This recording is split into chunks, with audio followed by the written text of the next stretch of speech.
Hey there, I'm Charlotte with Colorful Teaching for You. Thank you so much for joining me, and today we are going to be talking about how we can help help your children or students stop comparing themselves to others.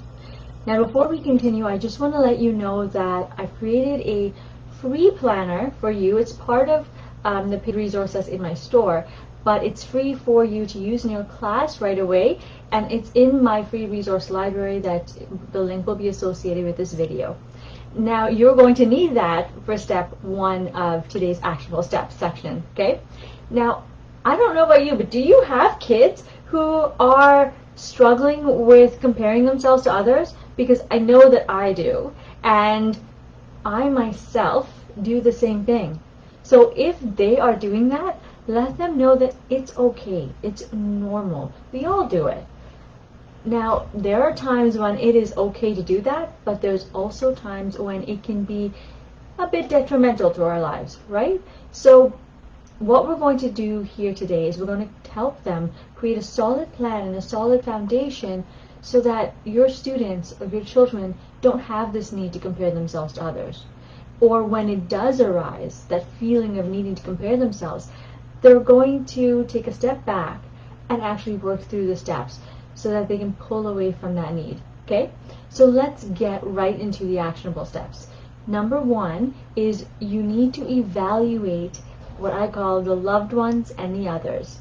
So what I mean by that is I want you to help them take a look at what's going on in their lives. Which people are really, really on their side and supportive, and which ones are forcing them in a way to compare themselves, whether it's conscious or not. Who's moving them toward comparing themselves to others? Who's saying, oh, well, you are better than this person, or they are better than you in this area, or you could stand to improve on this.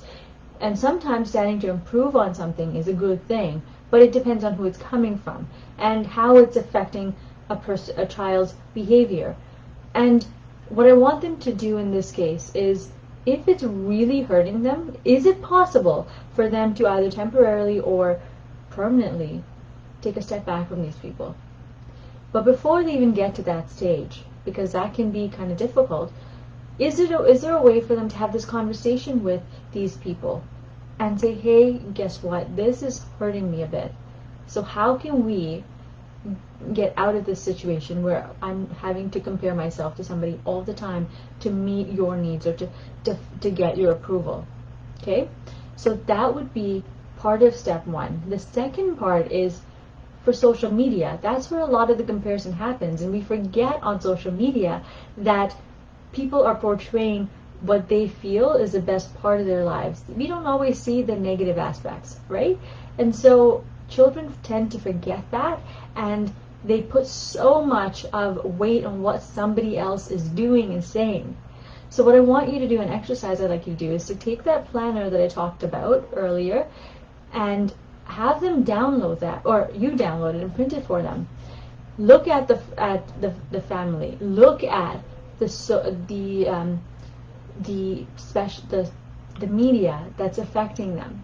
And can they go on the social media and say, hey, on Facebook, these accounts or these people, or on Instagram or wherever they're working with, can they say these people are affecting me in a negative way, and can I either temporarily or permanently move past them, as in unfollow them?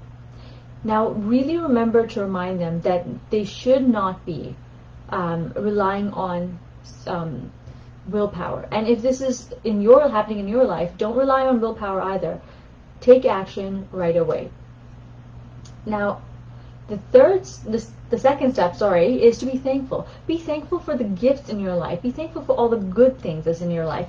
Because when you switch that negativity that's going on in your mind to something more positive, you slowly start to see all the beauty in your life and start to move away from all the negative thoughts and the negative voices in your head. Now, this is not fail-proof. It's not one of those, all I do is this and everything's going to be perfect. But it's a great way to start to build positivity in your life so that you don't have a need to compare.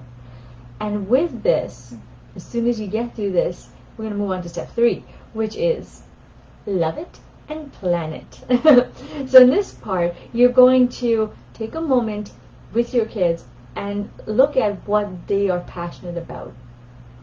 Sorry, if you see me drinking, which I do need to right now, it's because I just came from outside and there is so much of smoke in the area, so I hope you're staying safe and indoors. It's just to keep me from coughing right now. But what I want you to do, getting back to this, is help them brainstorm something that they love so much, that they just are passionate about, that they can't wait to do. And if they don't know it, like I said, brainstorm it with them. And then what I want them to do is come up with a plan. This is a tricky part, coming up with a plan of how to execute it. So if this is difficult for them, come up with 3 small steps that they can do right away, so that they start to feel progress, gain momentum, and just realize that they can do something that they maybe didn't think they could, right? So help them come up with that plan. But before they even start to do this, some of this work might require research. And if it does require research, especially the internet, come up with a set of guidelines or rules according to how they can use it. So here's an example. You can use the internet for research, but not social media, especially if it's in comparison, you're going to start comparing yourself. You can discuss your ideas with other people, just so that you can, it's like a brainstorming session, so you can gain more ideas and knowledge, but you can't compare with them about what they're going to do, how they're going to create their presentation, because that's when comparison takes place. Okay, so that is the love it and plan it. Number 4 is focus on progress. I'm sorry about that. Focus on progress. So here I want you to help them gauge their progress over time. So the goal is for them to see their growth over time, because when they see that they are capable, then they don't have this need to look at what everybody else is doing, because at that point they know over time I'm starting to make progress. Over time I'm starting to learn something new and I'm starting to do something great. That's what we want. Okay, so the way to do this is I've got, if you need support with that, check out the link that's going to be associated with this video, because the Creative Child community is where we're going to go into more depth about something like this. Okay, so let's recap really, really quickly what we talked about so far. The first step is I want you to evaluate the loved ones and the others, so other people in your life and social media. The second step is to be thankful. The third step is to love it and plan it. And the fourth step is to focus on progress. Now, my hope is that as you keep your children gain momentum, start to really focus on yourself and the beauty that's inside of you and your kids, and the comparison starts to stop, your self-esteem is going to rise. And that is what's super awesome and super important for me, at least when it comes to you, because I care about you. Now, if you need support with this, remember, you've got a couple of links that's going to be associated with this video. One of them is for free resources for your classroom, like the planner that we talked about for self-esteem. The other one is the links associated is for my shop if you want details about gratitude journals or something more in depth. And the third link is to the Creative Child community. It's changed a little bit, so let's go have some fun. And if you like this video, I so hope that you share this with your loved ones, most especially if it's going to help them. Alright, thank you so much for joining me, and I'll see you next week, same place, same time. And remember, in the meantime, to create, experience, and teach from the heart. Take care, my friends, and I'll talk to you later.